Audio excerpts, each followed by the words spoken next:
They saying one of the shooters and suspects may have been identified in the THF Bayzoo shooting. So this is my second video covering it, but they saying that the shooter may have been identified. So we finna get into the video and let's see what's going on.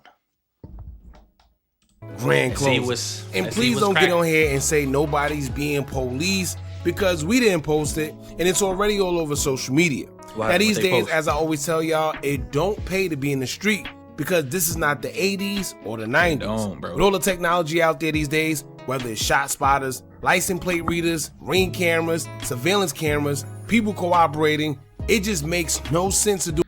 You feel me? They making $100,000 a year almost telling. I'm not saying I would tell, but I'm just letting y'all know that this is public information. That I think it was like Brunswick, New Jersey, the highest salary rate for its telling is $98,000. And like I said, like he said, all the shot spotters, surveillance cameras, y'all niggas can't be hopping out on broad daylight on people no more. A crime, because 9 times out of 10, you're going to be caught.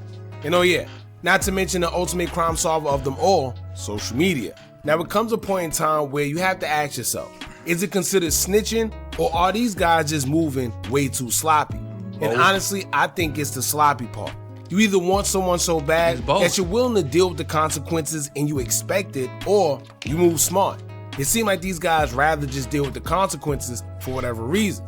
Because if you ask me, Bayzoo shooting had to be a hit due to how everything went down. These guys literally risked their freedom, knowing that it's a huge possibility everything will be caught on camera, being that this all happened in a busy area with multiple establishments or places. But to make matters worse, a suspect who I'm sure is just a matter of time was already identified thanks to social media detectives. Now whether it's really him or not, it's a very interesting comparison, seeing as though one of the suspects who shot Bayzoo happens to have on the same clothes on his Instagram.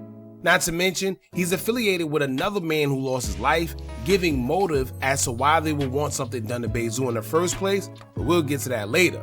Now, I don't know what's going on, but this is the second person who was pointed out in the shooting death due to the clothes they were wearing when they were caught on surveillance. Just a few weeks ago, the man who shot an unalived No Limit J-Dog was identified by police not only because he was caught on surveillance, but he also had a hat on that made it easier for police to point him out, because he wore that same exact hat in the commission of a separate crime before that one. Crazy. And now we have a man that was caught on camera in the shooting of THF Bayzoo, who social media had pointed out wearing the same exact outfit during the shooting in the picture. Now we're not going to say any names, but if you know, then you know. Here's a comparison of the pictures. One is a picture of the man during the shooting, and the other is a picture of that same man in one of his social media posts. Now literally, the same Nike Tech outfit, it seems like, as well as the Jordans. Now we could be wrong, and everyone... That's the only thing I don't know. You can't really say nothing about the Nike Tech, because that motherfucker is great. But the shoes, you really can't see the ice bottom on the shoes or the Jordans. But who am I? Else that made the same comparison. But y'all let me know what y'all think about this in the comments. Here's why everyone is pointing fingers at this individual. According to social media, he reps a gang called BVC. Quick backstory. After watches were taken from a certain rapper affiliated with Lil Durk while he was asleep, according to him, there was a bunch of rumors saying that he was robbed, but he said that those rumors were false. THF members were blamed for taking the watch, but it was never 100% confirmed. That's until a THF member named TP was shot unalive in front of his kid and baby mother. From the outside looking in, everyone pointing fingers at 051 due to the back and forth between the two that's been going on forever, but the people closest to the situation would say different. Many believe that BVC member Man was the one who allegedly unalived TP. We're unsure of the motive, but it's claimed to be due to the watch situation concerning that same rapper that was affiliated with Lil Durk. Although we don't know what TP had to do with the situation, it seemed like he was just guilty by association and taken out because he repped THF.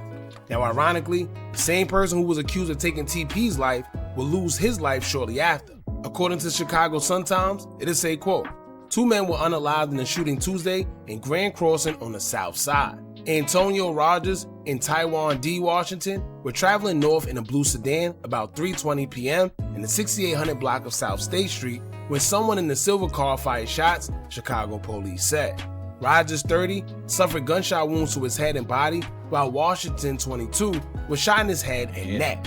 Both were taken to University of Chicago Medical Center, where they were pronounced deceased. Now, after the death of Bayzoo was announced, many people from out west was posting Little Deuce and BVC Man. This is where the theory comes from, that his shooting may have been get back for either one of them. But to be completely honest with y'all, no one really knows where it came from, I guess, unless you did it. Bayzoo is a well-known staple within the drill community, and it could have came from anywhere. Most people are always going to say, yeah, because he do got a lot of, like I said, he got a lot of ops, so ain't no telling who did it. Like I said, that the photo that they showed, it could be dude. Like, I don't know. Like I said, everybody wear the same Nike Techs, black, gray. Like who knows, bro? But 051, clearly because they're known rivals and been beefing forever. But it can also be a situation where money was put on his head allegedly. Therefore, anyone is willing to take it. Now, as for the picture, the man everyone pointing fingers at is a part of BVC. So they saying it was get back, or maybe it's just a coincidence. But he was pointed out as having involvement, they matched his clothes, and there's a motive. Then to make matters worse, he himself deactivated his own Instagram, putting even more suspicion on him, even if no one was paying attention to him. So he basically self-incriminated himself, because even if it wasn't true, by him deactivating his Instagram, it's making him look suspicious, and that's where conspiracy charges start to come in. Once again, we're not pointing the fingers at anybody because we don't know who did what. But as I always tell y'all, social media is one hell of a weapon.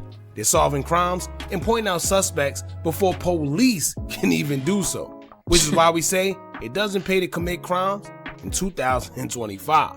Now, aside from all that, y'all, let's just say this.